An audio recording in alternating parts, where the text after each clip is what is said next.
आता आज बऱ्याच दिवसातून दादा माझ्याकडे आज राहिला होता बरं का. आम्ही सगळे एका जागेवर आलो की आमचं इकडं ना चिकन नाही तर मटनचा बेट ठरलेला असतो. तर आज आमचा दोन्ही पण बेट ठरला होता.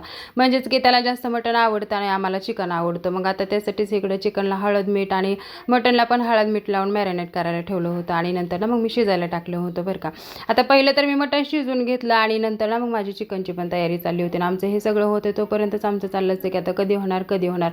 मग आता मी इकडे दोन्ही कुकर लावून घेतला आणि त्यानंतर ना मग वाटणाची तयारी करायला घेतली. पहिलं तो खोबरं काढलं, त्याचबरोबर तीळ घेतले, कांदा भाजून घेतला, टोमॅटो भाजून घेतला, छानपैकी वाटण तयार केलं आणि नंतर ना मग मी इकडं वरण पण शिजायला टाकलं होतं कारण त्याचबरोबर मला दवाखान्यात पण डबा द्यायचा होता. आणि नंतर ना पहिलं तर मी सुकं बनवून घेतलं आणि छानपैकी इकडं दोन्ही पण रस्सा बनवून घेतला होता बरं का. आणि नंतर ताटं वाढवायला सुरुवात केली. आता इकडं ना हा सगळ्या भाकरीना सानुमावणी केल्या होत्या बरं का. पहिल्यांदा मग मी इकडं ताटं वाढवून घेतली आणि छानपैकी एवढं मस्त जेवण झालं होतं ना. मग इकडं तिघांना जेवायला दिलं आणि छानपैकी मटण आणि चिकनचा पण बेत झाला होता. चला तर या खायला, मग बाय.